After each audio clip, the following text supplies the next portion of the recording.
அடுத்து பார்க்க போது கவிஞர்களோட சிறப்பு பெயர்கள். ஸோ ஒவ்வொருத்தருக்கும் ஒரு சிறப்பு பெயர்கள் இருக்கும். அதுதான் நம்ம இப்போ பார்க்க போகிறோம். ஃபஸ்ட்டு உருவக கவிஞர். உருவக கவிஞர் யார்? பார்த்தசாரதி. உருவம் இருந்தால் தான் நம்மளால் பார்க்க முடியும், உருவத்தை வந்து பார்க்க முடியும். ஸோ உருவக அப்படிங்கிறது வந்து பார்த்தசாரதி. அடுத்து இயற்கை கவிஞர்னா பாரதிதாசன், வில்லியம் வேர்ட்ஸ்வர்த். இவங்க 2 பேரும் இயற்கை கவிஞர்கள். அடுத்து குழந்தை கவிஞர். ஸோ குழந்தைய வந்து அழ வைக்கக்கூடாது, அழ வைக்காத வள்ளி அப்படின்னு சொல்கிறது. ஸோ அழ வள்ளியப்பா அப்படிங்கிறவர் தான் வந்து குழந்தை கவிஞர். ஓமை கவிஞர் தெரியும் எல்லாத்துக்கும், சுரதா. அடுத்து மக்கள் கவிஞர். இதுவர் வந்து பட்டுக்கோட்டை கல்யாணம் சுந்தரம். இதுக்கு வந்து ஒரு ஈஸியான வேர்டுனா, மக்கள் வந்து ஒரு கல்யாணம் அப்படின்னா பட்டுடுத்தி தான் போவாங்க. ஸோ பட்டு கல்யாணம், அது மக்கள் கவிஞர்.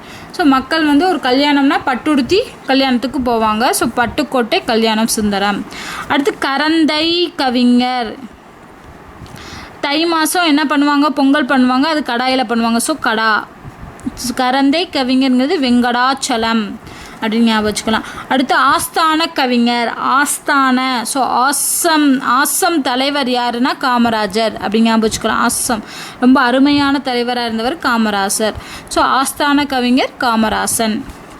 அடுத்து படிம கவிஞர்கள் அப்படின்னா 2 பேர் இருக்காங்க. அப்துல் ரஹ்மானும் தருமு சிவராமு அப்படிங்கிறவரும் படிம கவிஞர்கள். ஸோ இந்த பேரே வித்தியாசமாக இருக்கு இல்லையா?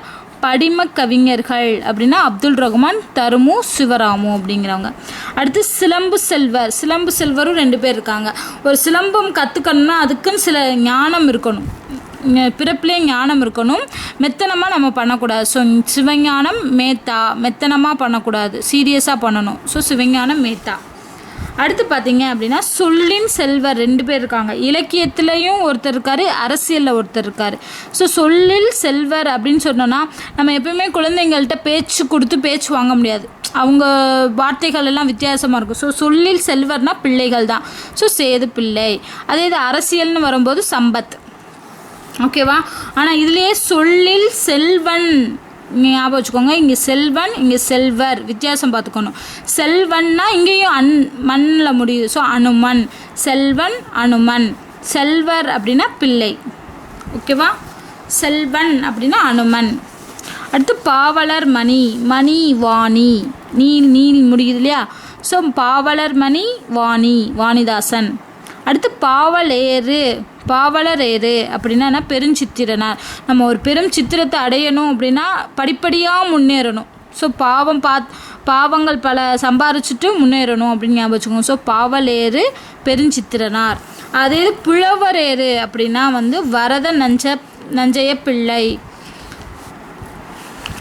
புலவராக வேலை பார்த்தா நல்ல காசு வரும் அப்படின்னு ஞாபகம் வச்சுக்கோங்க. ஸோ வரவு வரும். ஸோ புலவரேறு வரத நஞ்ச பிள்ளை.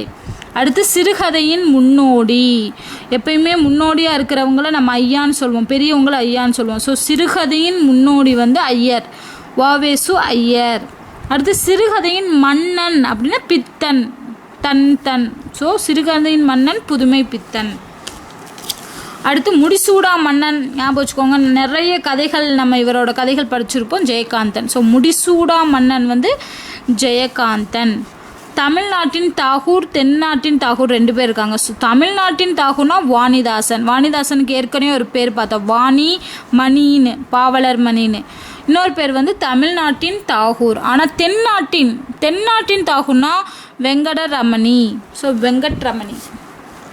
வெங்கடரமணி வந்து தென்னாட்டின் தாகூர் 2 பேர். ஓகேவா? அடுத்து வந்து தமிழ்நாட்டின் பெர்னாட் ஷா வந்து வரதராசன், வரதராசன். தென்னாட்டின் பெர்னாட் ஷா வந்து அண்ணாதுரை. ஸோ 2 பேர். இதுவும் தமிழ்நாடு தென்னாடுன்னு வருது. அதே மாதிரி அதுவும் தாகூரும் தமிழ்நாடு தென்னாடுன்னு இருக்கு. அடுத்து குறுகை காவலன். இது தெரியும் எல்லாத்துக்குமே, நம்மாழ்வார். அடுத்து ஆட்சி மொழி காவலர் ராமலிங்கனார். ஸோ ஆட்சி அமைக்கிறார் ராமலிங்கர். ராமன் வந்து ராமனோட ஆட்சி நடைபெற்றுன்னு படிச்சுப்போம் இல்லையா?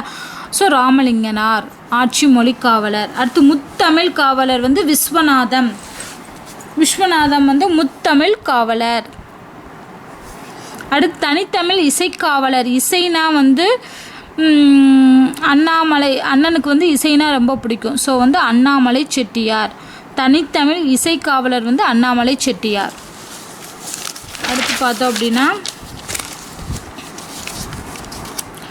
நற்றமிழ் புலவர் நக்கீரர். நற்றமிழ் நக்கீரர். ஸோ நாள் ஆரம்பிக்குது.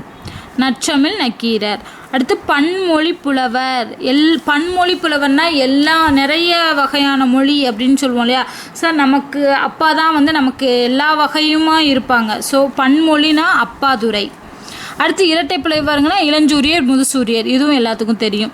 அடுத்து மும்மொழி புலவர். 3 மொழிகளிலும் புலவராக இருக்கிறவர் வந்து ஒரு அடிகளாக தான் இருக்க முடியும். ஸோ மறைமலை அடிகள். அடுத்து தமிழ் தாத்தா ஊவேசா, இது தெரியும். இலக்கண தாத்தா அப்படிங்கிறவர் வந்து வேணுகோபால். ஸோ நம்ம வாழ்க்கையில் இலக்கணமும் வேணும் அப்படின்னு ஞாபகம் வச்சுக்கோங்க. ஸோ இலக்கண தாத்தா வேணுகோபால். அடுத்து ஆசு கவி காலமேக புலவர். மேகத்தில் வந்து தூசு இருக்குது அப்படின்னு ஞாபகம் வச்சுக்கணும். ஸோ ஆசு, தூசு, ஆசு. ஆசு கவி காலமேக புலவர். திவ்ய கவி அப்படிங்கிறது வந்து பிள்ளை பெருமாள் ஐயங்கார். ஸோ திவ்யாவோட பிள்ளை அப்படின்னு ஞாபகம் வச்சுக்கலாம். திவ்ய கவிங்கிறது திவ்ய கவி பிள்ளை பெருமாள் ஐயங்கார். சந்தக்கவி, சந்தைக்கு வந்து அருணா போரா. ஸோ சந்தக்கவி அருணகிரிநாதர். சந்தக்கவி அருணகிரிநாதர். அடுத்து வந்து தனித்தமிழ் இலக்கியத்தின் தந்தை. தனித்தமிழ் இலக்கியத்தின் தந்தை வந்து மறைமலை அடிகள். ஏற்கனவே மறைமலை அடிகள் இன்னொரு இடத்துல பார்த்தோம். மும்மொழி புலவர் வந்து மறைமலை அடிகள். அதே மாதிரி தனித்தமிழ் இலக்கியத்தின் தந்தை. இன்னொன்று பார்த்தோம், தனித்தமிழ் இசைக்காவலர் அப்படின்னு பார்த்தோம். இசைனா அண்ணா. தனித்தமிழ் இசைக்காவலர் வந்து அண்ணாமலை செட்டியார். அடுத்து தனித்தமிழ் இலக்கியத்தின் தந்தைனா மறைமலை அடிகள். உரைநடையின் தந்தை ஆறுமுக நாவலர்.